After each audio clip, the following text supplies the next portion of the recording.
Hello friends, దేవుని కృప వల్ల అయ్యగారు అమ్మగారు మీ అందరికీ దేవుని యొక్క విలువైన ప్రసంగములు స్వయంగా రాసినవి మీకు అందచేయాలని కోరుకుంటున్నాం. మా పుస్తకంలో సిలువ ధ్యాన ప్రసంగములు 83 ప్రసంగములు, క్రిస్మస్ ప్రసంగములు 50 ప్రసంగములు, బైబిల్లోని స్త్రీల ప్రసంగములు 72 ప్రసంగములు, మోషే సుఖోపవాస ప్రసంగములు 63 ప్రసంగములు. ఈ పుస్తకములు అయ్యగారు అమ్మగారు స్వయంగా రాసినవి మీ అందరికీ అందాలని కోరుకుంటున్నాము. మా పుస్తకములు కావాల్సిన వారు కాంటాక్ట్ అవ్వాల్సిన numbers: Bapatla reverend doctor P Jayapal garu, phone number 9866412025. Guntur doctor P Prasad Rao garu, phone number 9413685994 and 9705789407. మా పుస్తకంలో మీరు తీసుకొని చదివి ఆదరణ పొంది దేవుని మహిమపరచాలని కోరుకుంటున్నాము. Don't forget to like the video. Thank you. మొదటి అధ్యాయము 15వ వచనం మాత్రమే చదువుతున్నాము. యెషయా గ్రంథము మొదటి అధ్యాయము 15వ వచనం మాత్రమే చదువుతున్నాము.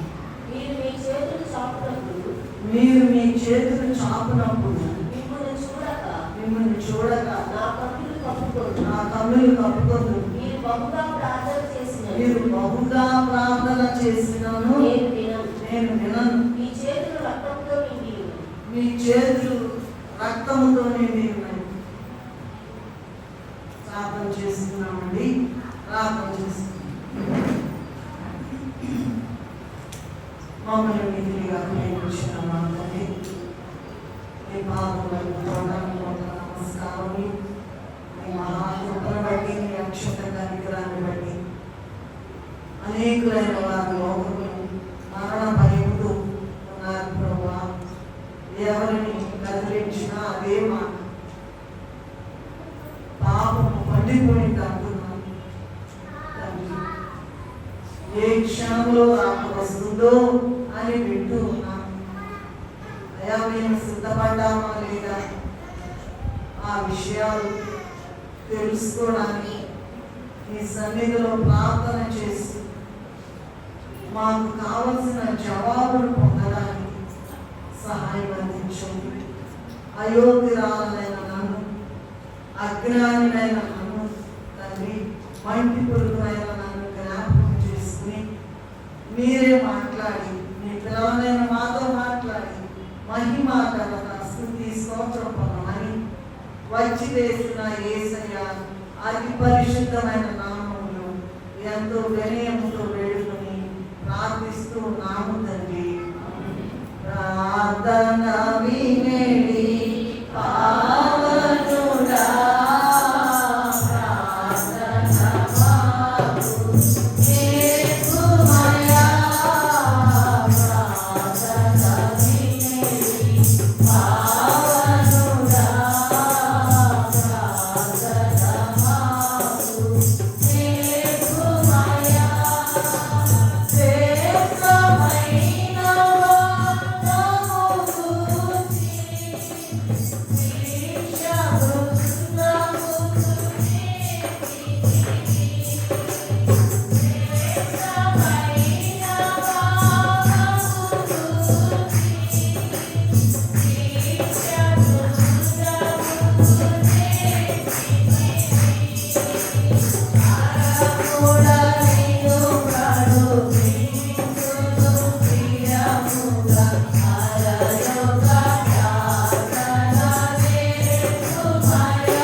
మీరు మీ చేతులు చాపునప్పుడు మిమ్మల్ని చూడక నా కన్నులు కప్పుకొందును.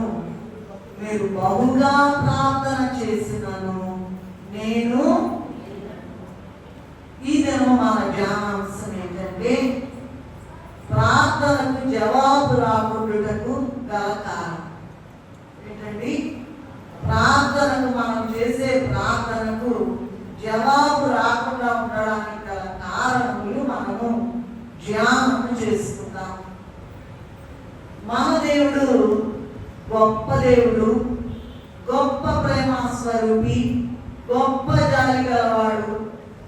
ఆయన పెదవుల మీద దయారసం పోయబడి ఉన్నదని కీర్తనలు 45:2 ఉన్నది.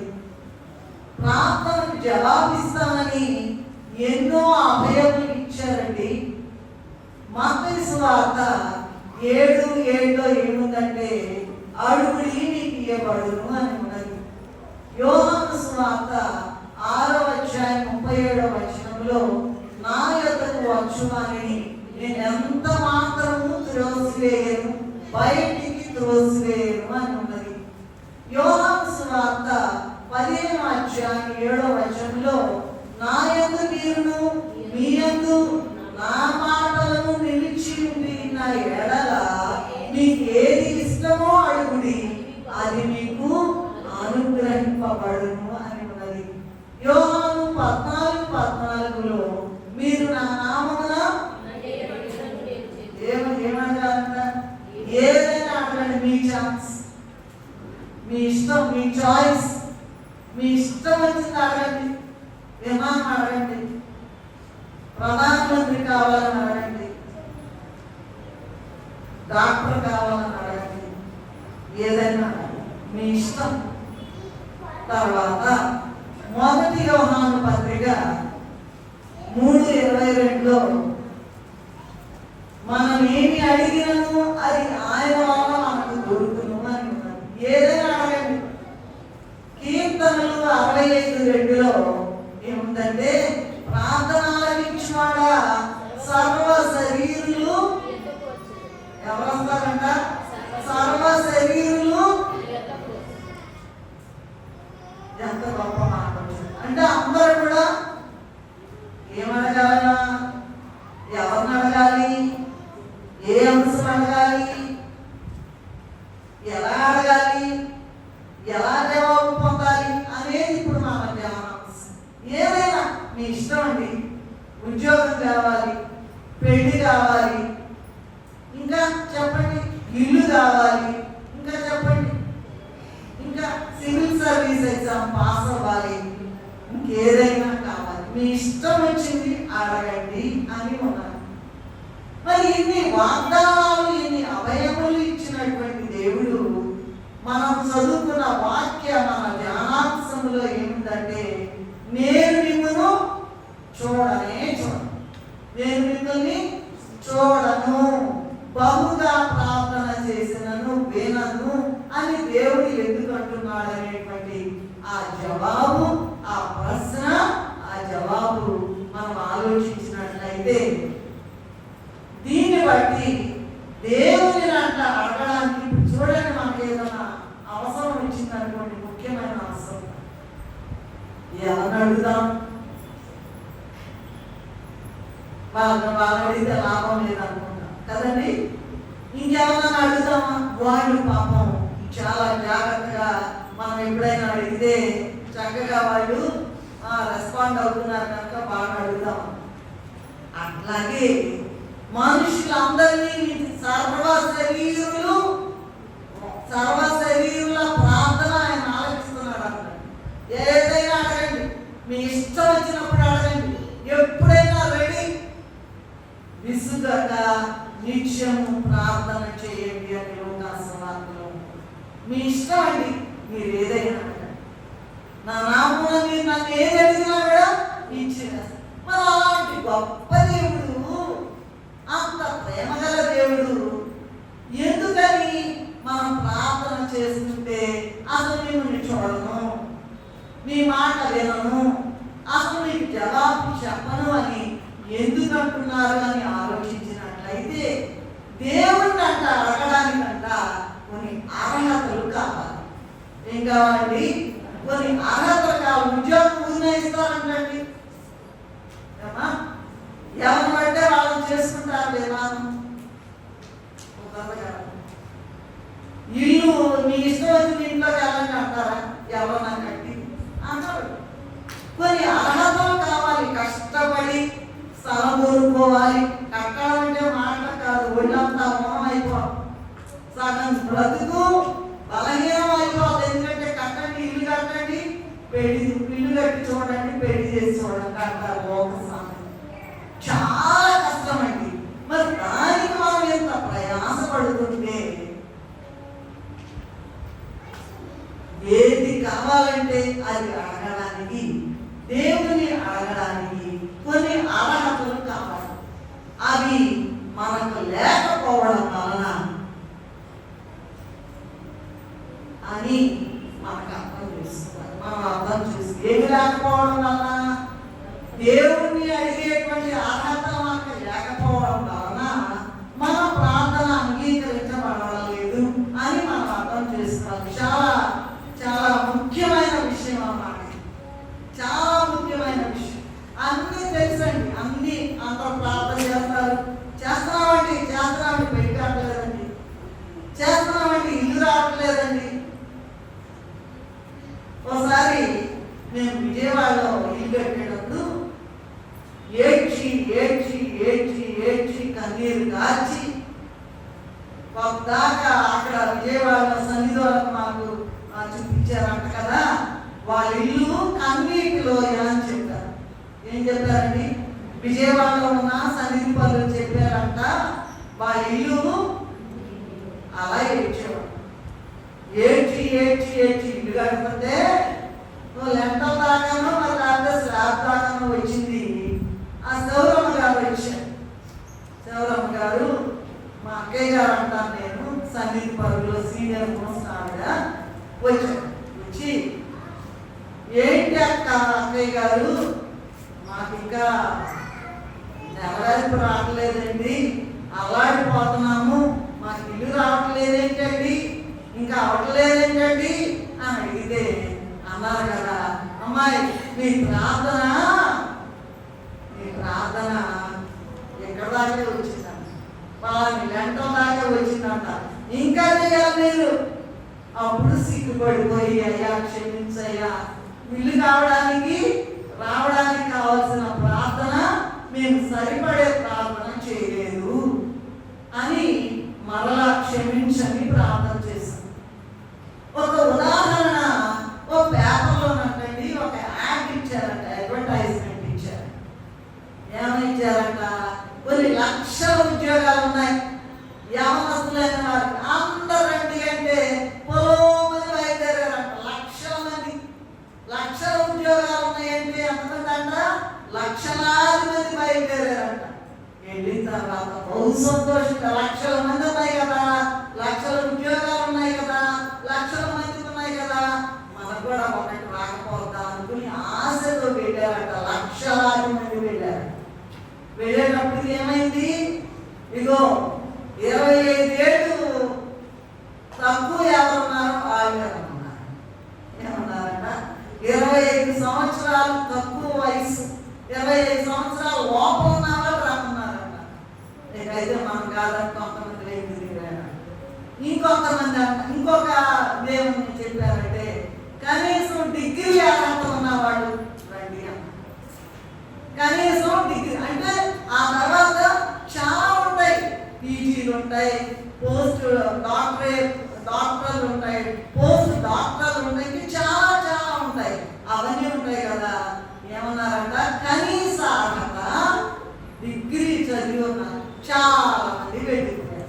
అలాగే సమస్త శరీరులు దేవుని అడుగుతారు, నెరవేర్పు వచ్చేది కొద్ది మందికి. ఆ ఒక మాట నాకు గుర్తొస్తుంది ఏంటంటే, నీ దివ్యాలే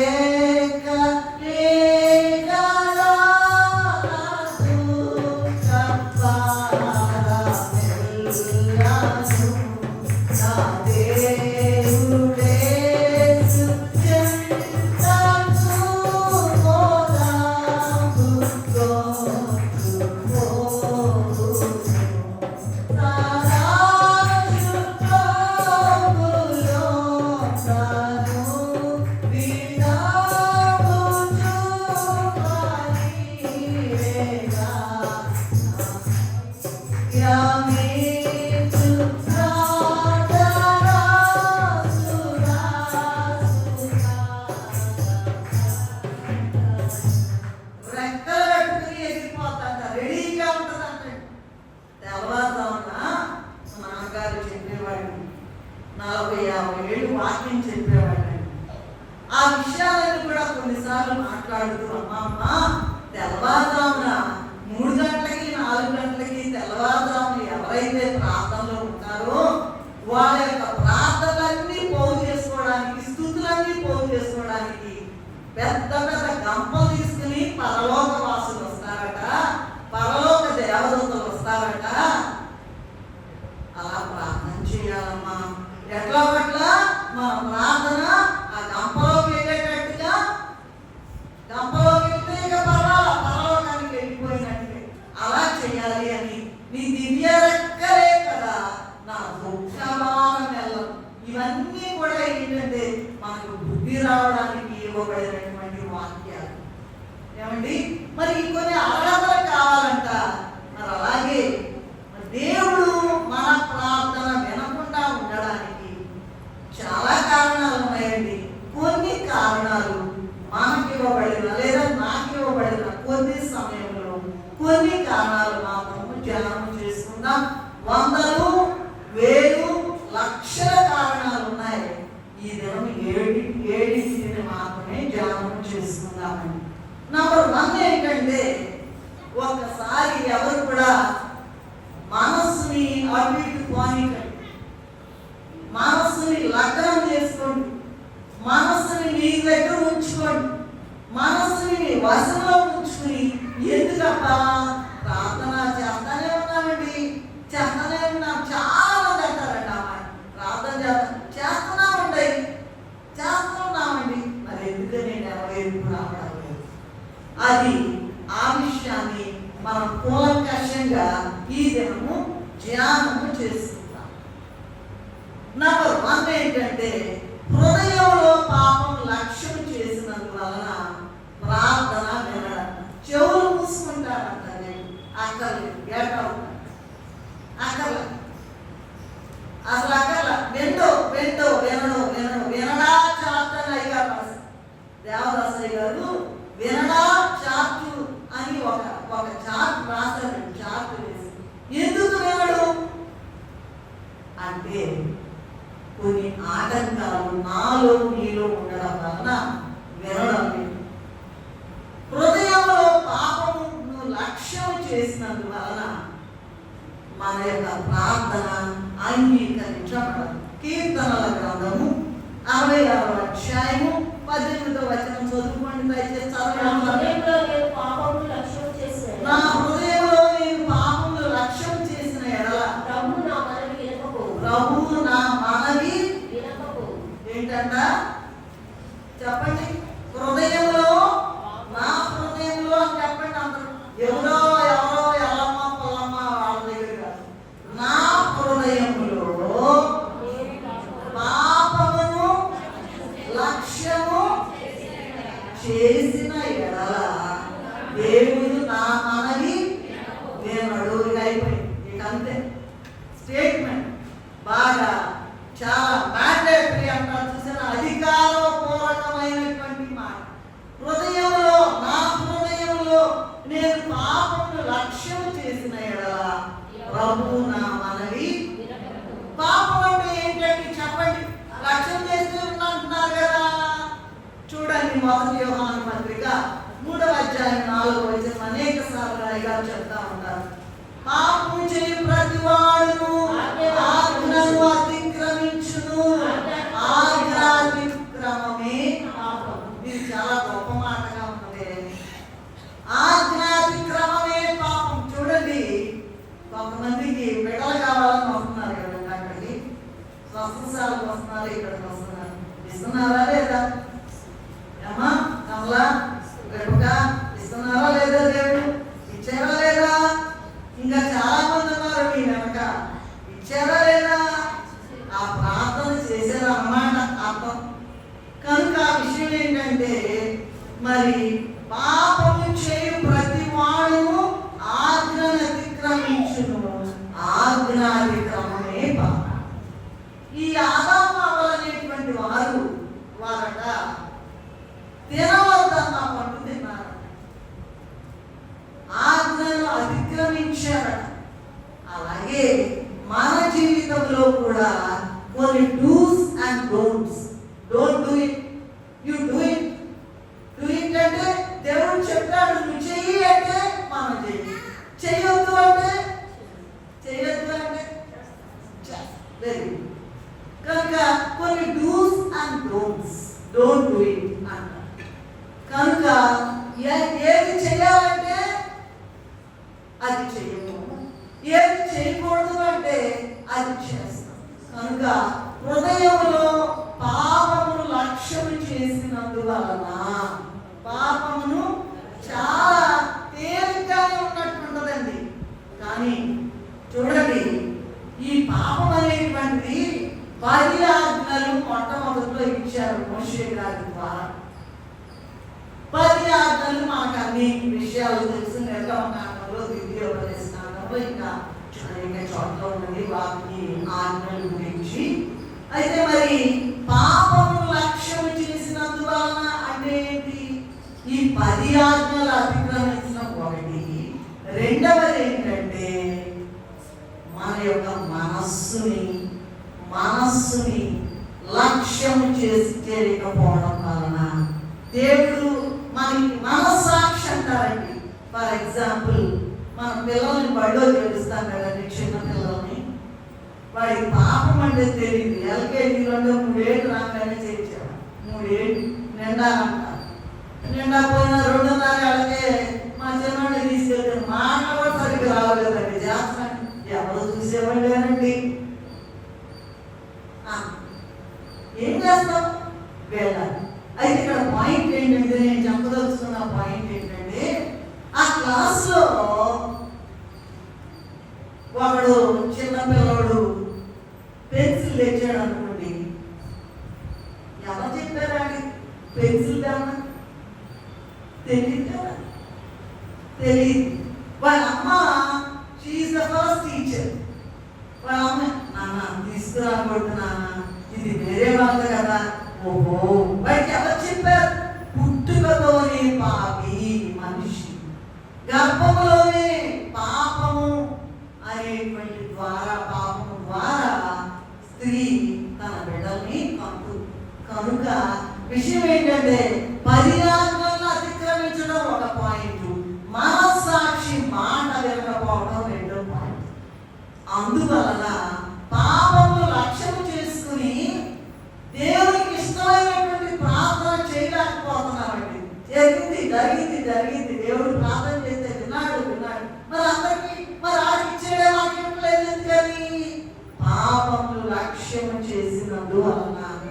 మనకండి కొన్ని దురలవాట్లు ఉంటాయి. వాటిని సరి చేసుకోకుండా దేవుని యొక్క ఆజ్ఞలను అతిక్రమిస్తూ ఉన్నాం. అసలు లెక్క లేకుండా ఎన్నిసార్లు చెప్పినా, ఎన్ని సంవత్సరాలు గడిచినా భక్తిగానే ఉన్నాం అనుకుంటున్నాం. కానీ ఏమనుకుంటాం? చేస్తున్నాం కదబ్బా, ఎంతకాలం నుంచి చేస్తున్నాం, నెరవేరట్లేదేంటి రావటం లేదేంటి? ఏమంటే అర్థమైందా మీకు? చాలా సింపుల్ పాయింట్ లాగా ఉంది. అది పెద్ద బండ అన్నమాట మన హృదయం. వినము. ఈ వాక్యం చాలా తేలిగ్గా ఉంది అనుకుంటాం, కానీ అసలు ఎంత పెద్ద బండ మీకు తెలుసా? బండ హృదయం అనేటువంటి దాంట్లో చాలా బండలు ఉన్నాయి. ఆ బండలో పాపములో ఇది ఒక అంశం అన్నమాట. లెక్కలో లేదండి. అలక్ష్యము, హృదయములో పాపమును లక్ష్యము. పాపం ఉంటేనే అయ్యగారు దేవదాసయ్య గారు రాశారండి.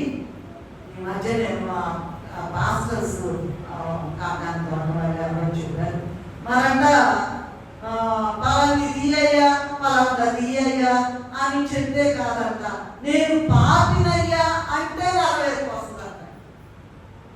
నేను పాపినయ్యా, నేను ఆజ్ఞ చేయలేకపోయానయ్యా, పలానాజ్ఞ అతిక్రమించానయ్యా అనుకోకుండా ముందు హృదయంలో ఉన్న పాపాన్ని తీసివేసుకోవాలి, ఆ బండ తీసివేసుకోవాలి. అప్పుడు ప్రార్థనకి జవాబు వస్తుంది నా ప్రభువానికి. కనుక ఏంటంటే ప్రార్థన జవాబు రాలేదు అంటే ఖచ్చితంగా నాలో కానీ నీలో కానీ ఏముంది? గ్యారెంటీగా పాపం ఉందని తెలుసుకోవాలి. నంబర్ 2 ఏంటంటే వేషధారణతో. ఇవన్నీ మనకు తెలియదు, చాలా సింపుల్ పాయింట్స్ అనుకుంటాం. అయ్యగారు అసలు వినడా, ఎందుకు వినడో అంటారు. ఎందుకు వినడో నీకు తెలుసు. 10 ఆజ్ఞలు మరి మనం తప్పిపోవడం తెలుసు. మనస్సాక్షి ఆ పిల్లవాడికి ఎందుకు చెప్పారు? చిన్న పిల్లవాడికి ఎల్కేజీ కూడా వాడు నాన్నోడు ఏదన్నా తీసుకొస్తాడు అనుకోండి, అమ్మ చెప్తుంది నాన్న తప్పమ్మ చెప్పలేదు అనుకోండి, వాడు ఎన్నిసార్లైనా ఏదో ఒకటి తీసుకొస్తాడు.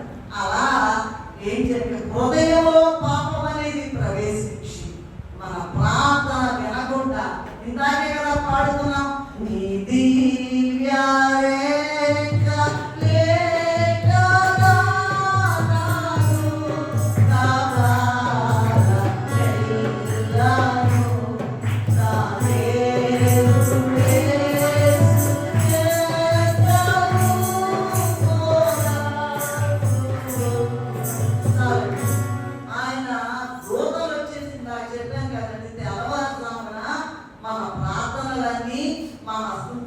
కూడా మోసుకుపోవడానికి, పోగు చేసుకోవడానికి ప్రపంచం అంతా కూడా, భూమి అంతా కూడా తిరుగుతూ ఉంటారట.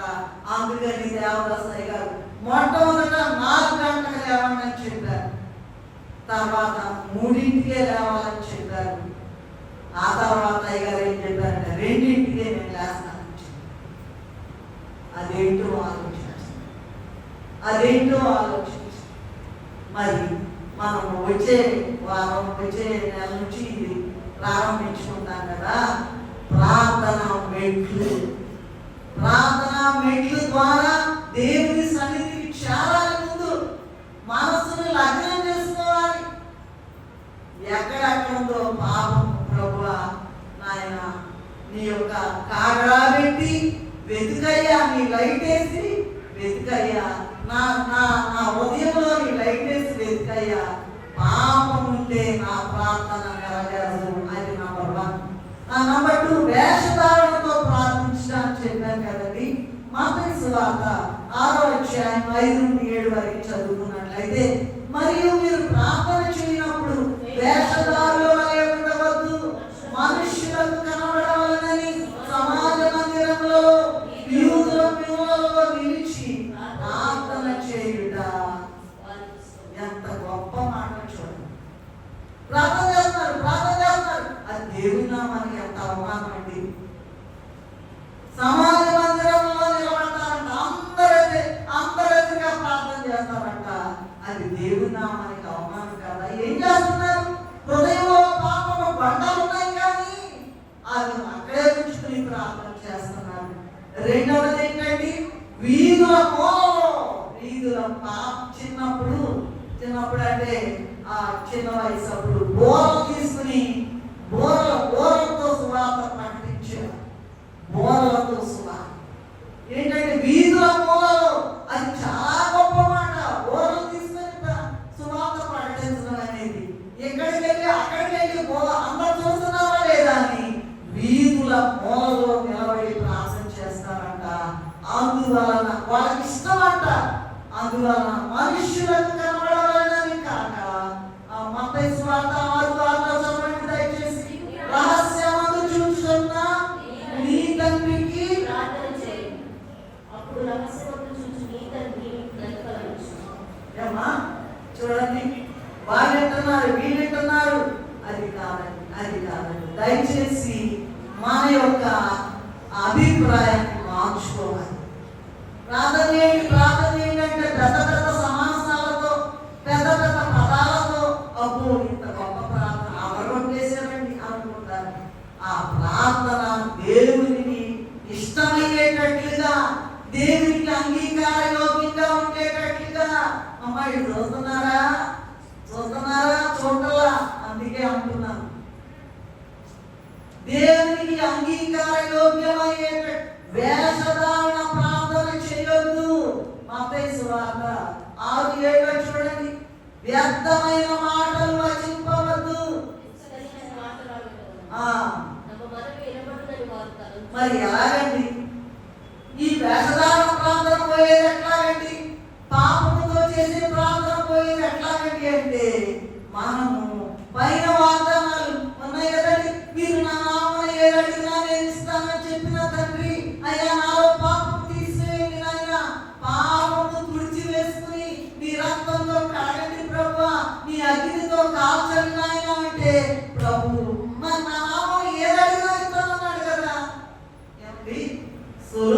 మహారాజు, చిన్నవాడనయ్యా, నాకు పరిపాలన చేయడం రాదయ్యా అని అడిగాడు. ఏమడిగాడండి చెప్పండి? ఏమడిగాడు సొలొమోను మహారాజు? నాకు జ్ఞానం చాలు అన్నాడు. దేవుడు ఏం చేశాడండి? జ్ఞానంతో పాటుగా సకల ఐశ్వర్యములు, ప్రపంచం అంతా కూడా నివ్వెరపోయిందంట. అసలు నివ్వెరపోయిందంట. మా నాన్నగారు ప్రతిరోజు వాక్యం చెప్తారు. మామూలుగా కుటుంబ ప్రాంతంలో ఏం చెప్పేవాళ్ళంటే చాలా చెప్పేవాళ్ళు ఇలాంటివి. ఒక రోజంట నాన్న ఒక చిన్న ఎట్లా ఉదాహరణలో చెప్పకూడదా నాన్న, గొప్ప జ్ఞానవంతుడు అంటున్నారు కదా అని అంటే ఒక రోజు ఏం చెప్పారంటే యవనస్తులు ఉన్నారంట, పిల్లలు యవనస్తులు, గర్ల్స్ ఉన్నారంట, బాయ్స్ ఉన్నారంట. అంటే మరంట వాళ్ళు ఒకే డ్రెస్ వేసారంట, ఒకే హెయిర్ కట్ అంట, ఒకే డ్రెస్ అంట, మొత్తం ఒకటే మేనరిజమ్స్ అంట. అలాంటి వాళ్ళు పోగు చేశారంట. పోగు చేసి సరే సొలొమోను మహారాజు గారి దగ్గరికి తీసుకొచ్చి అన్నారంట కదా, మరి వీళ్ళలో అమ్మాయి ఎవరో అబ్బాయి ఎవరో కనుక్కోమన్నారు. అమ్మాయి ఎవరో అబ్బాయి ఎవరో కనుక్కోమన్నారు. సొలొమోను మహారాజు గొప్ప జ్ఞాని కదా. దేవుడిచ్చిన జ్ఞానం అండి, మనుషులిచ్చిన జ్ఞానం కాదని. దేవుడిచ్చిన జ్ఞానం అన్నారంట. ఒక దొడ్లో నీళ్లు పెట్టండి అన్నారు. ఏమన్నారంట? ఒక దొడ్డి నిండా నీళ్లు పెట్టండి అన్నారంట. పెట్టాను. సరే కడుక్కోమన్నారంట. ఈ పిల్లల్ని ఆళ్ళు 5 వీళ్ళు 5 కాళ్ళు కడుక్కోమంటే అబ్బాయి ఏమో చక్కచక్క వెళ్ళి ఒక నిమిషంలో కాళ్ళు కడుక్కుని యువతలకు వచ్చారంట. అమ్మాయి ఏమో కొద్దిగా అదిగో చుడీదారులు వేసుకొని ఉంటారు కదా, పైకి తీసుకోవడానికి సిగ్గుపడుతున్నారంట. అట్లా ఇప్పుడు వీళ్ళ అమ్మాయిలు వీళ్ళ అబ్బాయిలు అంతే. ఇట్లాంటి కొన్ని వందలు చెప్తారు. కనుక ఆ విషయం ఏంటంటే, మరి నేను పక్కకి వెళ్ళాను. యాక్చువల్ ఏంటంటే వాగ్దానాలెత్తి ప్రార్థించాలండి. నీ ఏదైనా అడగండి ఇస్తానన్నారు కదా. అడుగు వాట రాసిన పత్రికాన్ని చదవనక 3వ అధ్యాయం 20వ వచనం ఏముందో తెలుసా?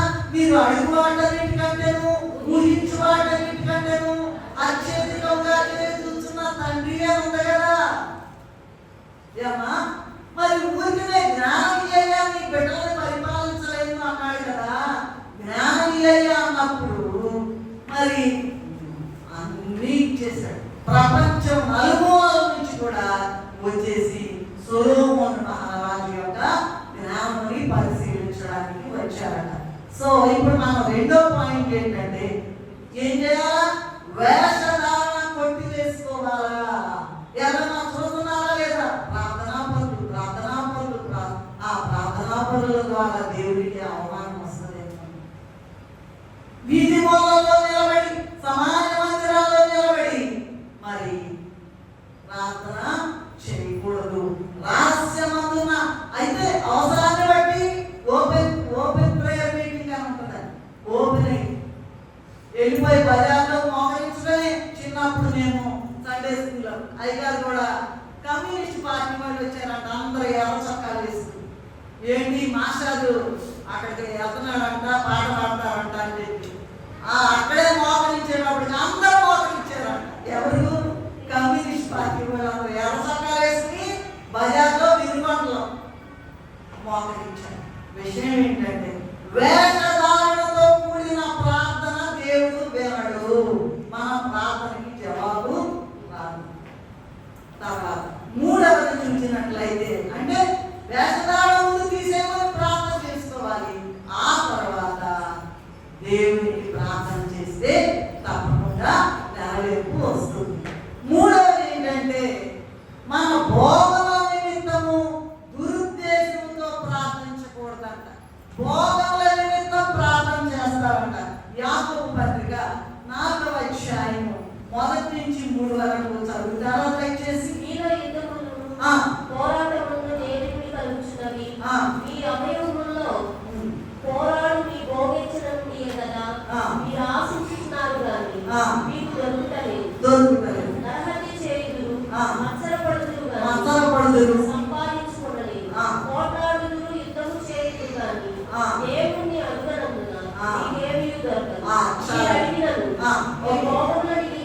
భోగముల నిమిత్తము వినియోగించుటకై దురుద్దేశముతో అడుగుదురు కనుక మీకేమీ దొరుకుటలేదు.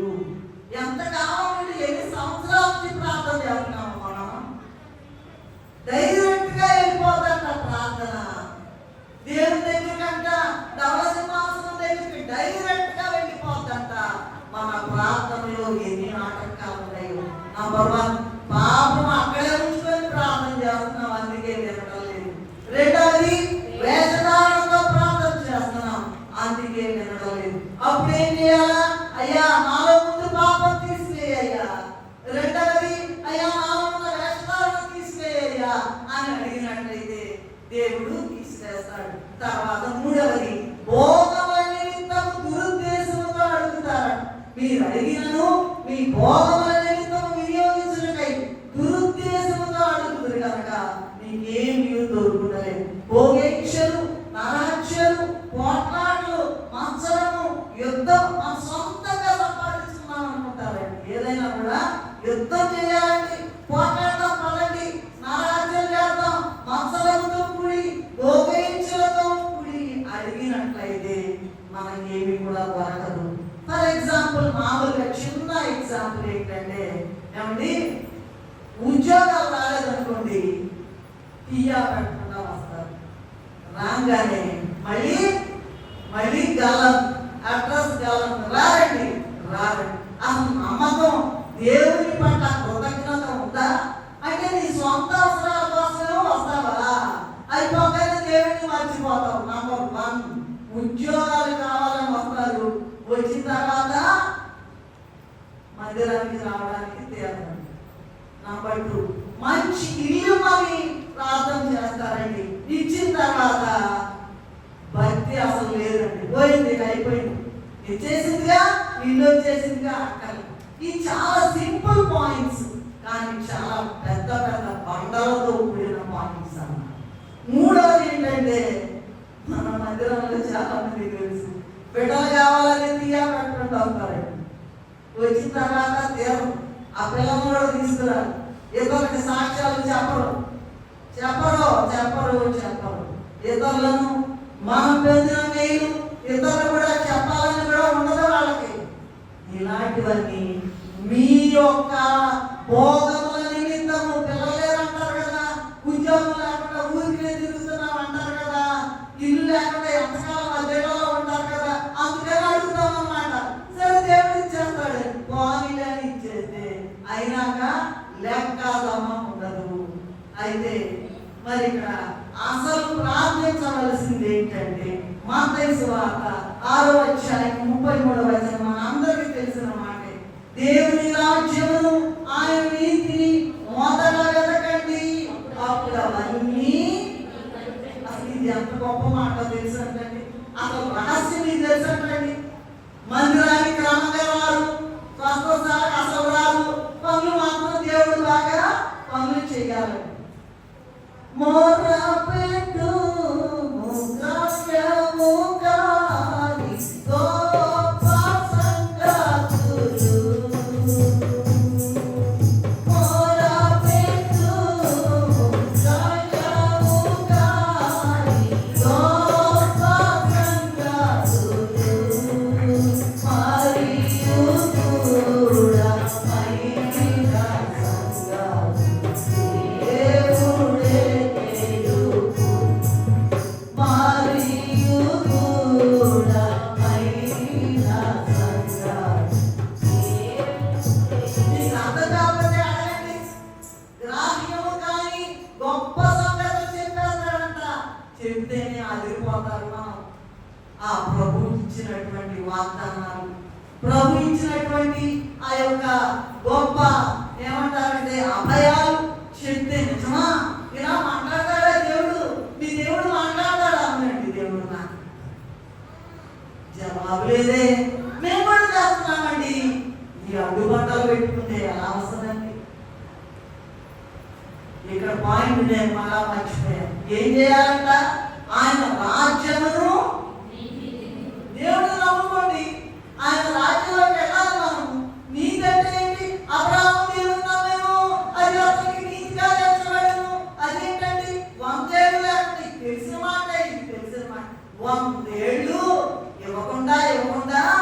ఏం చేశారంట, ఊరిచ్చారంటారు. ఊరించి ఊరించి ఊరించి ఇచ్చాడు కదా, సరే దండం పెట్టుకున్నాడట.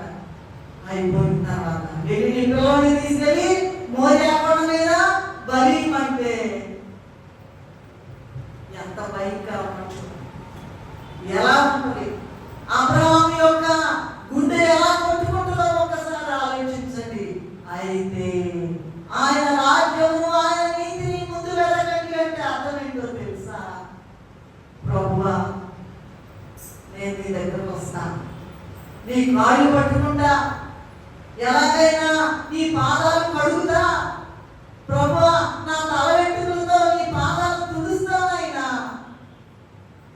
నా యొక్క ప్రార్థన ద్వారా పరిమళ సువాసన ఇదిగో పరలోకానికి వెళ్ళేదాకా కూడా స్తుతులు జన సంస్తుతులు. ఏంటంటే ప్రసవ వేదన ప్రార్థన చేయు వారి ప్రసవేదన అంటే ఏంటో తెలుసా? అందరికీ తెలుసు, స్త్రీలని మా పురుషులు కూడా తెలుసుకుంటా, ఒక బాధ తెలుసు. అటువంటి ప్రార్థన చేస్తానన్నా అది చేసావంటే క్షణం పరిగెత్తుకుంటా వస్తుందంట. దేవుడి దగ్గరికి వెళ్తేనంట ప్రార్థన యేసయ్య ద్వారా ఆ దళసింహాసనం కుడి పక్కన ఒక నది ప్రవహిస్తూ ఉంటుంది. ఇమ్మానుయేలు రక్తం అని అనుకుంటా, ఆ రక్తం అది ప్రవహిస్తూ ఉంటుందట. ఎప్పుడైతే ఈ కన్నీటి ప్రార్థన, ప్రసవ వేదన ప్రార్థన ఎవరైతే చేస్తారో అక్కడికి మరి వెంటనే వెళ్ళిపోతాడు.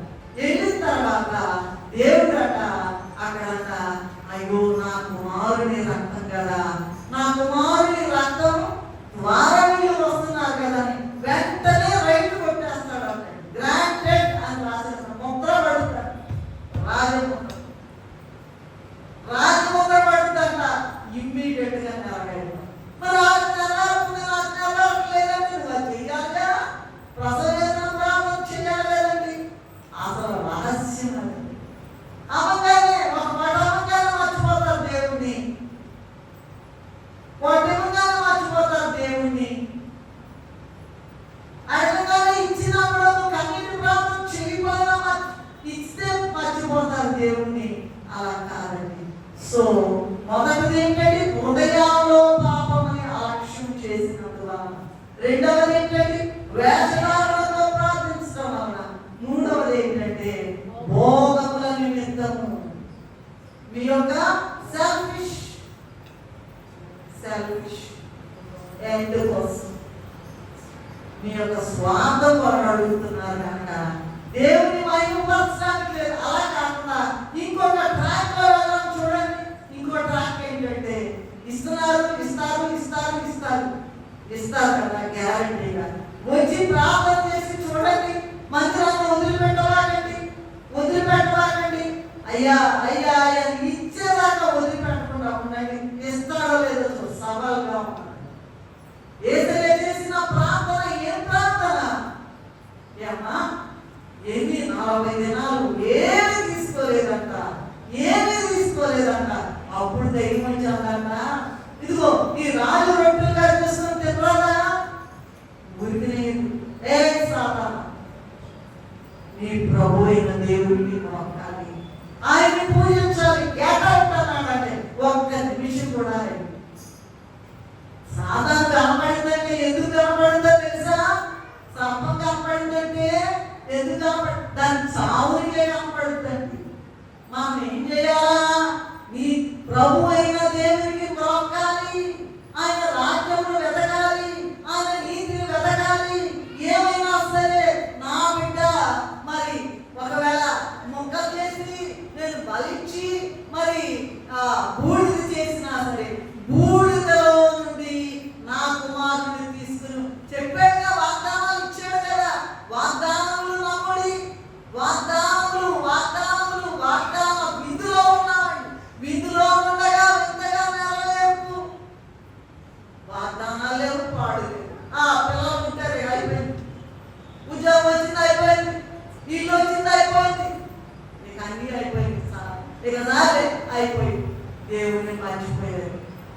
దేవుని మనస్సు భయంకరమైన పనిష్మెంట్ ఉందండి.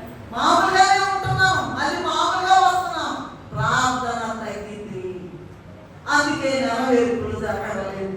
నాలుగోది ఏంటంటే కుటుంబ సమస్యలు అంటే కుటుంబ సమస్యల వలన ప్రార్థనకి జవాబు రాదు. ఏంటండి తల పగిలిపోతుంది అంటారు. ఏమంటారండి?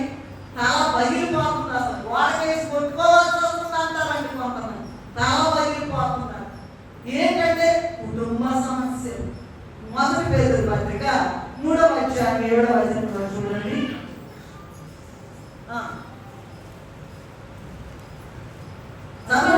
ఈ భార్యను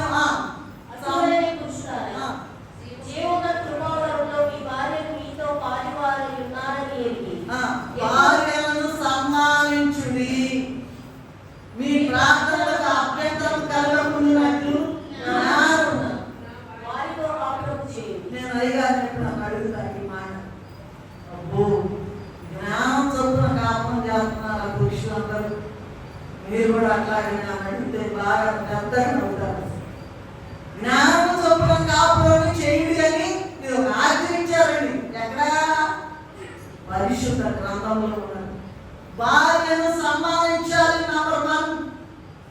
కొంతమంది ఏం చేస్తారండి? లెక్క జమ చేయరండి.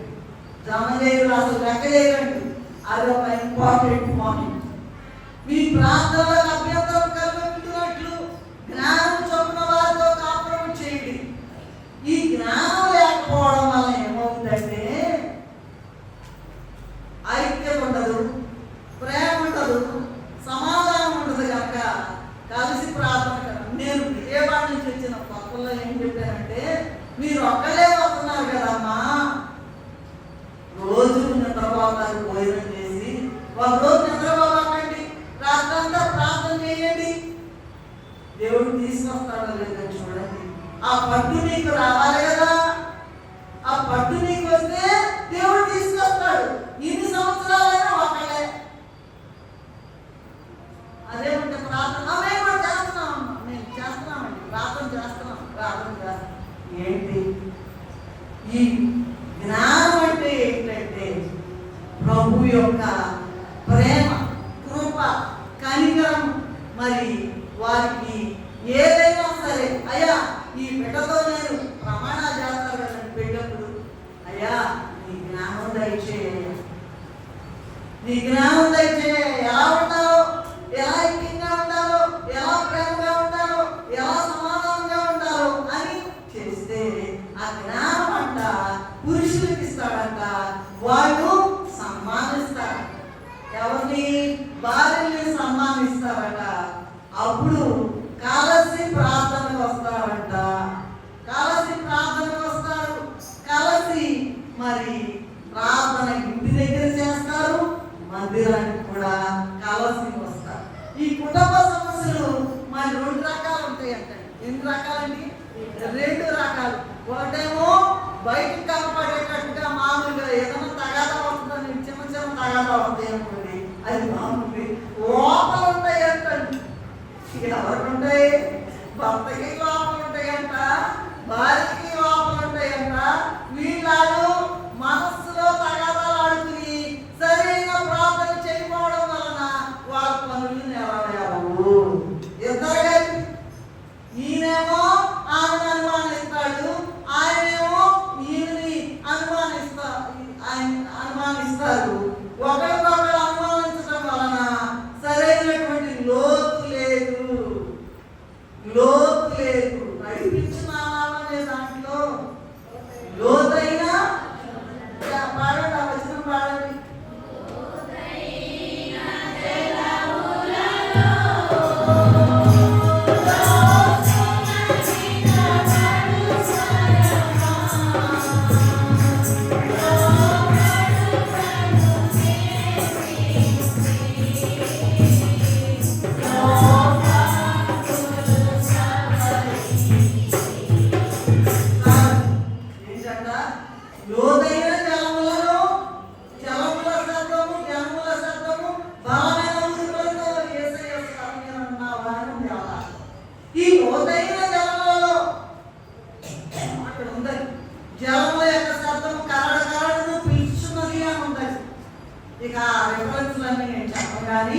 ఇక్కడ ఏంటంటే కుటుంబ సమస్యల వలన కొన్నేమో పైకి కనబడేవి, కొన్నేమో లోపల ఉంచుకునేవి.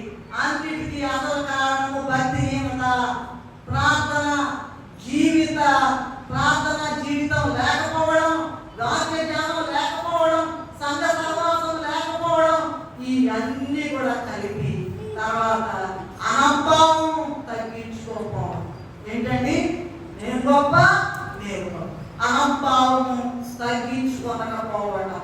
సామెతల గ్రంథం చూడండి 14వ అధ్యాయం 12వ వచనంలో, ఒకరి ఎదుట సరైనదిగా కనబడు మార్గము కలదు, అయితే తొలకరి మరణమునకు త్రోవ తీయును.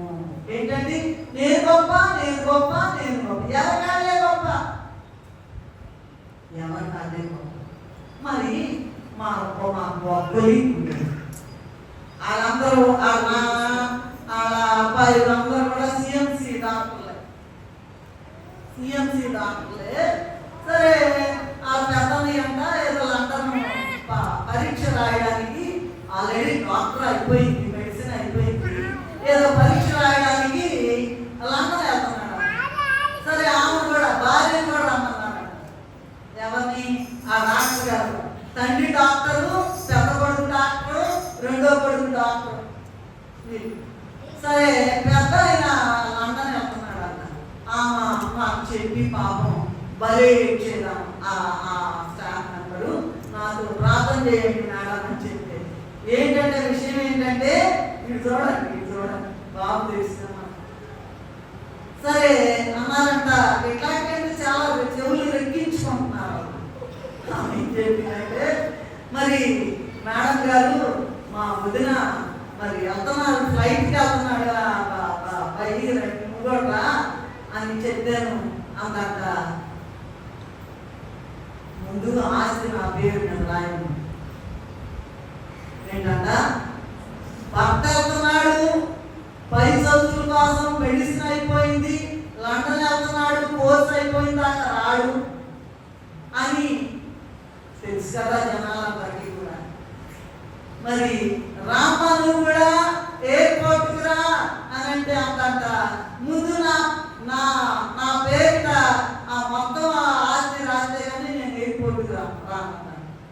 ఎట్లా ఏడుస్తున్నానని చూడండి.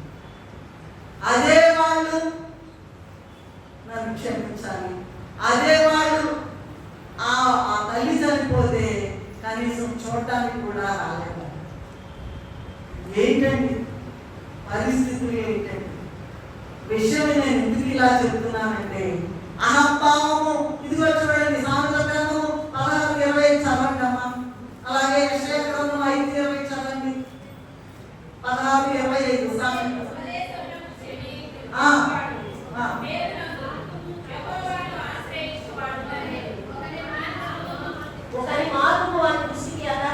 యథార్థముగా కనబడును, అయితే అది తొదకు మరణమునకు. ఆ యెషయా 5:20 చూడండి.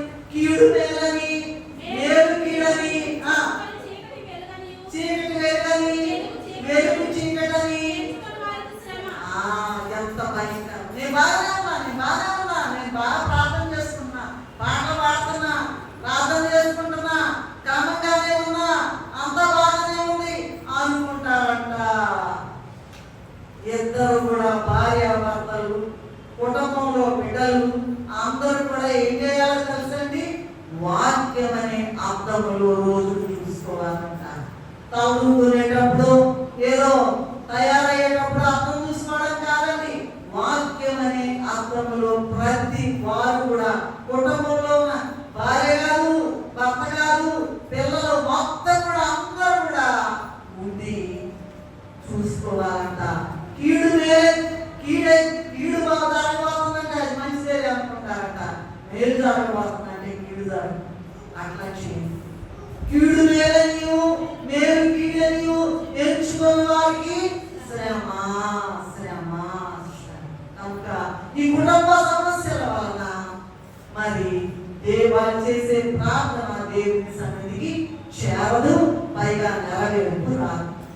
5వ చూసుకున్నట్లయితే, అతిశయముతో ప్రార్థించుట. లూకా సువార్తలో 18వ అధ్యాయము 10 నుండి 20 వరకు చదివినట్లయితే ఇద్దరు మనుషులు ఉన్నారండి. మనకు తెలిసిన వాళ్ళని అన్ని తెలిసిపోయారండి, అయితే నెరవేర్చడం లేదు, మనం చేయటం లేదు, విధేయత చూపించడం లేదు, వాటి ప్రకారం నడవడం లేదు. కనుకనే మన జీవితంలో అన్ని నష్టాలే కనపడుతూ ఉన్నాయి, కానీ మరి మేలు జరగడం లేదు, మన ప్రార్థన నెరవేర్పులు రావడం లేదు. ఇద్దరు మనుషులు ఉన్నారు ఇక్కడ ఈ భాగంలో. లూకాసు వార్త 18:10 నుండి 20 వరకు చదువుతున్నట్లయితే, పరిసయ్యుడు ప్రార్థన చేస్తున్నాడండి. ఒక పరిసయ్యుడు ప్రార్థన చేస్తున్నాడు. ఏమంటున్నాడు? నేను చోరులను, అన్యాయస్తులను, వ్యభిచారులను, ఇతర మనుషుల వలనను ఆ ఇద్దరు ప్రార్థన చేసుకోవడానికి వెళ్తే ముందు పరిసయ్యుడు మొదలు పెట్టాడంట. ఇదిగో నేను చోరులు, దొంగలు, అన్యాయస్తులు, వ్యభిచారులు, ఇతర మనుషులా కాదయ్యా, ఇదిగో నా పక్కన ఉన్నాడే సుంకరి, అతనిలాగా కూడా నేను లేనయ్యా, అందుకు నీకు స్తుతులు అంటున్నాడండి. ఎంత బాగుండి, నీ సంగతి నువ్వు ఏడ్చుకోరాదు, నీ సంగతి నువ్వు ఏడరాదా, ఎంతకాలం ఆ సంగతి ఏడ సంగతి నీకెందుకు, నీ సంగతి నీ ఆత్మ పరలోకానికి వెళ్ళేటట్టు చూసు. దాని కొరకు ప్రార్థన కావాలి, దేవుని సన్నిధిని చేరే ప్రార్థన కావాలి నీకు. తెల్లారేకి ఆడు ఈడు నీకు అదేనా బతుకంతా చివరికి నాటాలి. మోసపోకుడి, దేవుడు వెంకరించాడు, మోసపోకుడి, దేవుడు వెంకరించాడు. కనుక విషయం ఏంటంటే చిన్న మాటలైంది అని అదంతలా కాకుండా, ఇదిగో ఈ సుంకరి అదంతలాగా కాకుండా, ఈ సుంకరిలాగా కాకుండా, అయ్యా ఉన్నందుకు ఈయనంట కృతజ్ఞతాస్తుతులు చెల్లిస్తున్నాడంట. ఇంకా ఏం చెబుతున్నాడు? వారానికి 2 సార్లు ఉపవాసం ఉంటున్నా, సంపాదనలో 10% ఇస్తున్నా అతని అని చెప్పాడంట. వాక్యం ఏముందంటే, అతని కంటే ఇతడు పరిసయ్యుడి కంటే సుంకరి ఈ సుంకరి ఏం చేస్తున్నాడు? ఆకాశము వైపు కన్నులెత్తి తగలెను, ధైర్యము చాలక పాపినైన నన్ను కరుణించుమయ్యా. నువ్వు ఎంత గొప్పవాడివైనా పాపేనండి, నువ్వు ఎంత గొప్పవాడివైనా, ఎంత గొప్పవాడివైనా, ఎంత గొప్పవాడివైనా, ఎంత ప్రార్థనా జీవితం గడిపి అక్కడికి వెళ్ళినా సరే, స్ఫటిక నది ఉంటుందట, స్ఫటిక సముద్రం ప్రాక్టికల్గా ఉంటుంది. మీరు చదవనక్కర్లా, మొత్తం ఇంకా ఉన్న పాపం అక్కడ మళ్ళీ వెళ్ళేస్తారంట, మొత్తం కనపడుతుందంట, ట్రాన్స్పరెంట్ గా ఉంటుంది. ప్రార్థన ప్రార్థన ప్రార్థన నెరవేరు. మా అమ్మ ప్రార్థన చేస్తే, మా అక్క ప్రార్థన చేస్తే, మా చెల్లి ప్రార్థన చేస్తే, మా నాన్న చేస్తే ఎవరి సంగతి ఆడదే. వింటాడు దేవుడు, వింటాడు, వినడా ఎందుకు వినడు? ఇదిగో ఇవన్నీ కూడా ఆటంకాలు, ఇవన్నీ కూడా ఆటంకాలు. సో 5వది ఏంటంటే, అతిశయముతో ప్రార్థించబాకండి. సుంకరి పరిసయ్యుడి కంటే నీతిమంతులుగా తీర్చబడి తన ఇంటికి వెళ్ళదని నిశ్చయంగా మీతో చెప్పుచున్నాను అన్నాడు. 6వ పాయింట్ ఏంటంటే, వాక్యమునకు లోబడకుండా ప్రార్థించుట. వాక్యమునకు లోబడరు. ప్రతి ఆదివారం కూడా చూడండి, సామెతల గ్రంథం 28:9 వచనం చదవండి. ధర్మశాస్త్రం లేకుండా చెవిని తొలగించుకొని వారి ప్రార్థన చేయము. దేవుడికంట ఏమైనా ప్రార్థనలు ఉన్నాయంట. ఏం ప్రార్థన చేస్తాం? ధర్మశాస్త్రము లేకుండా చెవిని తొలగించుకొని వారి ప్రార్థన చేయము. మత్తయి 13:9 చెవులు గలవాడు వినుడు గాక. లూకా 8:8 వినుటకు చెవులు గలవాడు వినుడు గాక. ప్రతి ఆదివారం కూడా వాక్యం చెప్తా ఉన్నారు ఇక్కడ. అది వినే పని లేదు, దాని ప్రకారం చేసే పని లేదు. కానీ ఏదైనా ప్రమాదం రాగానే ఇంటి మీదకో ఒంటి మీదకో అప్పుడు ఏడుస్తా కూర్చోవడం తెలుసు. ఎంతకాలం నేను మీతో ఉంటానని శిష్యులైన వాళ్ళు, ఎంతకాలం ఉంటానయ్యా మీతో ఉంటాను, ఎంతకాలం ఉంటా, ఎప్పుడు నేర్చుకుంటారు మీరు అని దేవుడు చెప్తా ఉన్నాడు. ఇప్పుడు మనకేం చెప్తున్నాడంటే, ప్రతి ఆదివారం ఏం వింటున్నారు? ఇది చెప్తున్నాం కదండి. ప్రచారాలు సీనియర్ మోస్ట్లే, మళ్ళీ సీనియర్ మోస్ట్లే సన్నిధి పర్లేదు. ఎవరన్నా అలా ముందు అక్కడ దెయ్యం ఉంటుంది కదా ప్రచారం, వీళ్ళ దగ్గర ఊరి దగ్గర వేలాడుతాయి అంట దెయ్యాలు రెడీగా కాసు ఎవరు పోతారు. అసలు వాక్యం మీద కాన్సన్ట్రేషన్ ఉందా? ఈ ప్రకారం చేద్దామనేటువంటి ఆ నిర్ణయం తీసుకుంటున్నావా? ఆలోచించు. దేవుడు వ్యతిరేకపడడు కనుక మరి దాని ప్రకారం చేయాలి. ఖచ్చితంగా మన ప్రార్థనకి నెరవేర్పు నీకు ఇష్టం వచ్చిందామన్నారండి. ఇదే అడుగు, అది ఏమి లిమిటేషన్స్ లేవు, పరిమితులు లేవు, హద్దులు లేవు. నీ ఇష్టం వచ్చింది అడుగు అనకుండా, దేవుడు చెప్పింది చేయకుండా, దేవుడు నీకు సహాయం చేసినా కూడా కృతజ్ఞత లేకుండా మామూలు అయిపోయిందండి. మన పని అయిందిగా, ఇల్లు వచ్చేసింది, పిల్లలు వచ్చేసారు, పెళ్ళి అయిపోయింది, అయిపోయింది అనుకోబాకండి.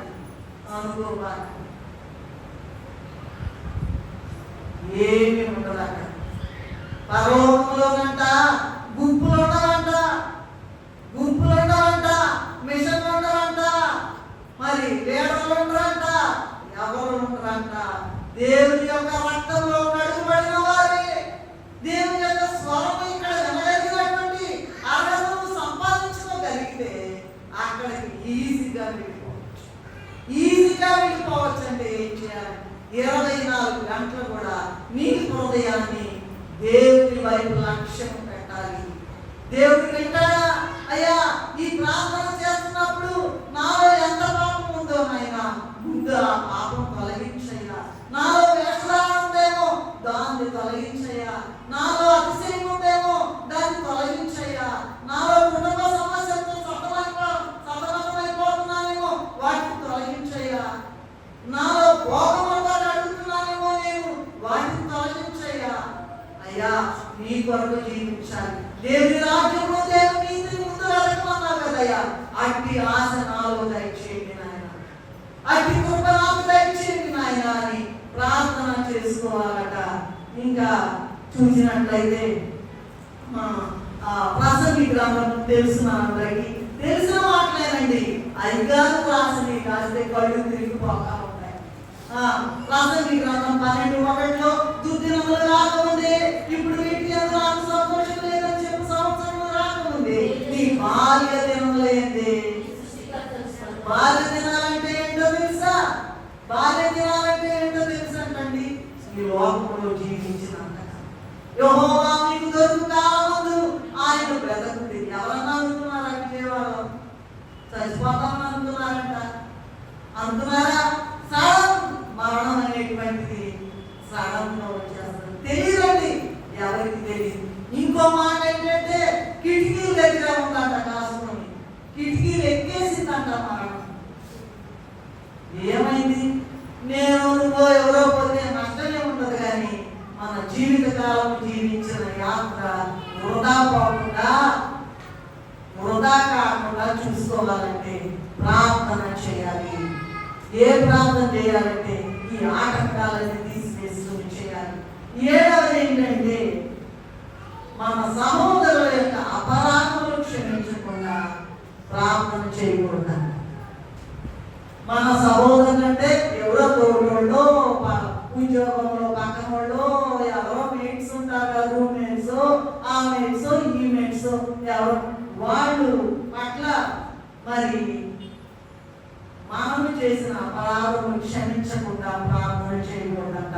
మత్తయి సువార్త 5:23-24 ఉన్నట్లు నీ బలిపీఠం మీద అర్పణను అర్పించుచుండగా నీ సహోదరునికి విరోధంగా ఉన్నట్లయితే ముందెళ్ళి అక్కడ క్షమాపణ అడగాలంట. ఆ పద్ధతి లేకుండా ప్రార్థన చేయడం దేవునికి ఇష్టమైంది కాదు. ప్రార్థన దేవుడు వినడు, నెరవేరుతున్నాడు. ఎన్ని గొప్ప మాటలు చూడండి. ఏమండి, అన్ని చేస్తున్నాడు. నీ ఇష్టమైంది అన్నాడు, ఎప్పుడైనా అన్నాడు, నీ ఇష్టం అని చెప్పాడు. అట్లా దేవుడు వినడు. అందుకని ఈ ప్రకారం ఏంటంటే హృదయంలో పాపం ఉంది, తర్వాత వేషధారణ ఉంది, భోగం కోసం అడుగుతున్నాం, కుటుంబ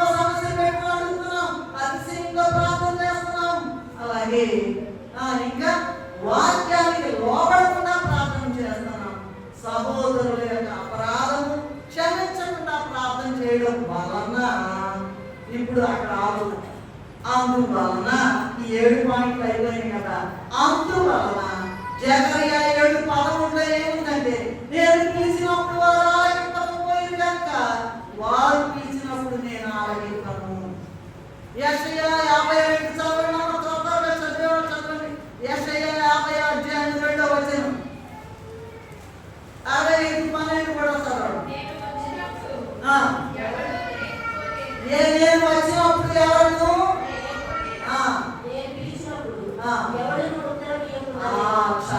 నేను వచ్చినప్పుడు నేను అక్కడ చెప్పాను, ఒక గొప్ప సభ జరుగుతుంది అక్కడ, బైబిల్ మిషన్ సభ ఖమ్మం జిల్లాలో. ఆ రాత్రి కాలంలో అందరూ కూడా పడుకోవడానికి వెళ్ళిపోయారు. అంటే 11, 12 అవుతుంది కదా. అర్ధరాత్రి 2 గంటల వేళ దేవదూత వచ్చి నాకు కనబడి, ఎలా చెప్తున్నానంటే దేవదూతని తెల్లవారి మరి పోషమాయి గారు అమ్మగారు ఉన్నప్పుడు దేవుని ఆత్మ ఏం చెప్పిందంటే, రాత్రి వచ్చాను, ఎవరన్నారు మీరు, ఎవరు లేరే ఇక్కడ, దేవుని సన్నిధి చూడడానికి ఎవరు లేరే ఇక్కడ, మాకు తెలియదు. నేను సేవ చేసినటువంటి 38 సంవత్సరాలలో ఎప్పుడు కూడా ప్రపంచంలో ఒక్కసారి జరిగిందట, ఇది 2వసారి పోషమాయి గారు చెప్పారు. నేను ఎప్పుడు కూడా చూడలేదు ఇంత గొప్ప పరలోక ప్రత్యక్షత. మొత్తం పరలోకం దిగిపోయిందండి. అది ప్రార్థన అనుభవం ద్వారా 2 గంటలు పరలోక భాష మాట్లాడుతూనే ఉన్నారు.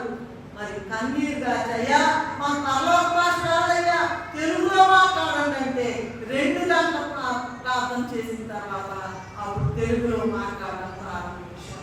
ఇవన్నీ ఏంటంటే ఎక్కడా దొరకదు కానీ, అతిశయోక్తిగా మాట్లాడటం కానీ కాదు, కానీ బైబిల్ విషయంలో ఉండేటువంటి గొప్ప అనుభవాలు నాకు క్షమించాను.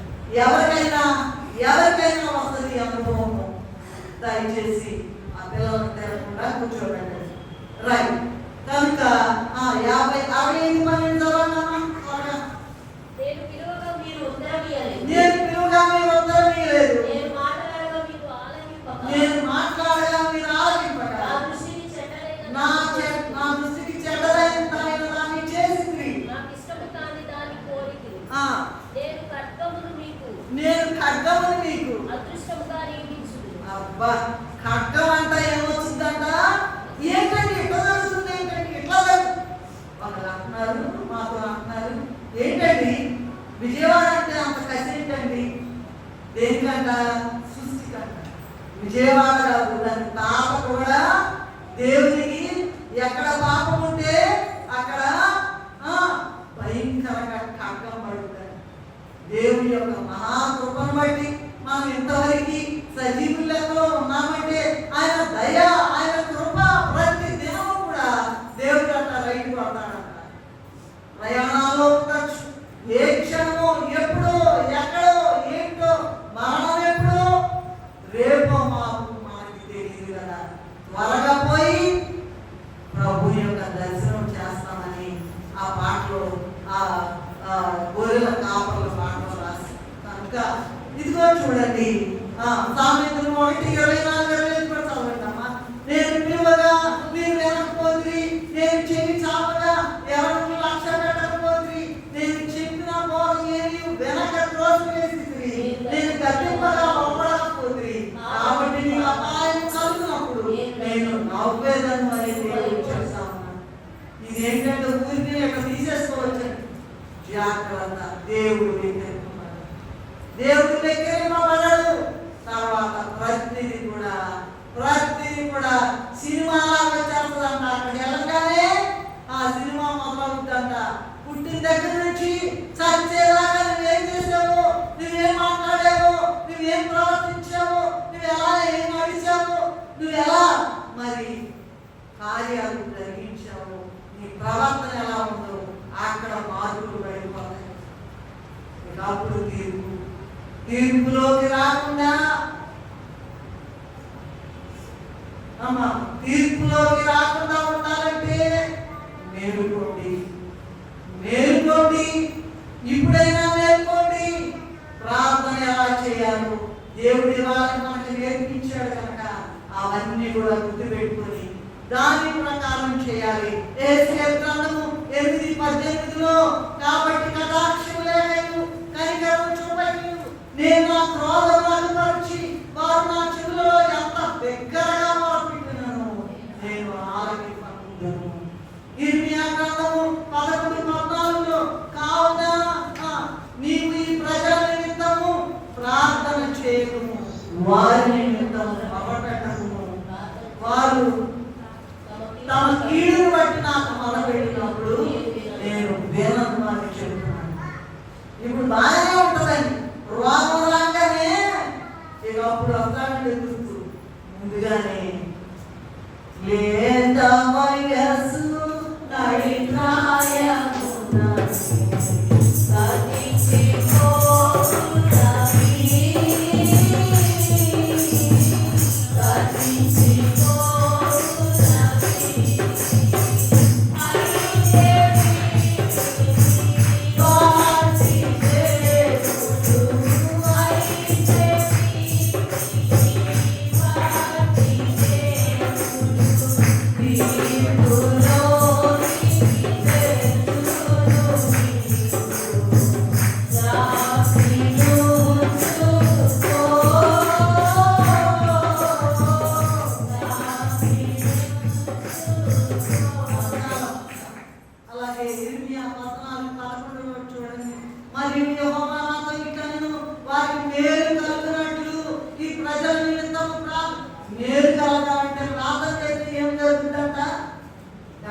భయంకరమైన మాటలు మనం చేసుకోకుండా ప్రవక్తలు, యాజకులైన వారు, సేవకులైన వారు మన కొరకు ప్రార్థన చేస్తే అలాగే చెప్తాడంట, నేను వినను, నువ్వు చేయబాక, నువ్వు చేసావంటే అలాగే నేను జరుగుతుంది కనుక నువ్వు ప్రార్థన చేయదు, నేను వినను అని అంటున్నాడు. అదే సందర్భంలో ఇర్మియా ప్రవక్త గారితో ఏమన్నాడంటే 33:3లో ఇలా మనం పాడుకున్నాం కదా, నాకు మొరపెట్టుము నేను నీకు ఉత్తరం ఇచ్చేదను, నీవు గ్రహింపలేని గొప్ప సంగతులను మూఢమైన సంగతులను తెలియచేయు.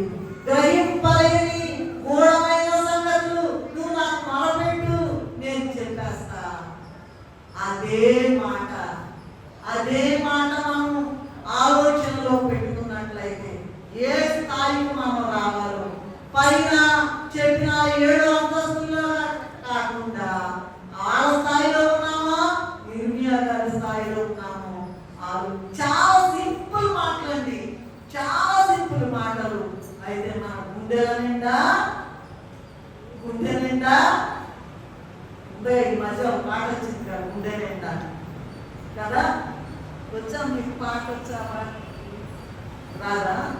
సరే తర్వాత పాడుకున్నాం, లేదంటే టైం లేదు కనుక 7 కూడా పాపము లేకుండా చేసుకుని ప్రార్థన చేయాలి, వేషధారణ తీసేసి ప్రార్థన చేయాలి, భోగాలు తీసేసి ప్రార్థన చేయాలి, కుటుంబ సమస్యలు ఏమైనా కూడా ఆ అవతల పక్కన తీసి సాపు చుట్టినట్టు అవతల పడేసి ప్రార్థన చేయాలి. అతిశయంతో ఉండకూడదు, వాక్యానికి లోపడాలి. ఈ దినం ఏమిస్తాడో దేవుడు, ఏం చెప్తాడు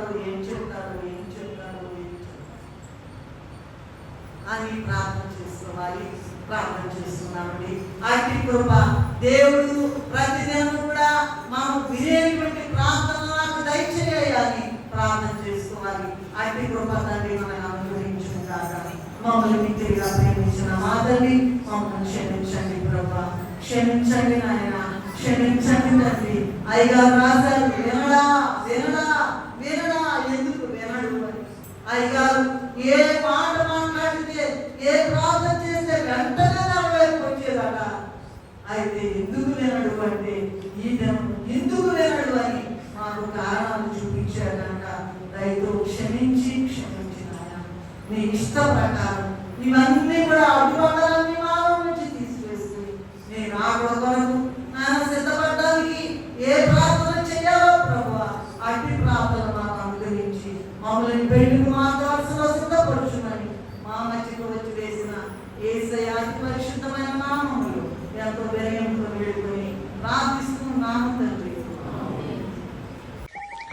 హాయ్ ఫ్రెండ్స్, అందరికీ మర్నాత.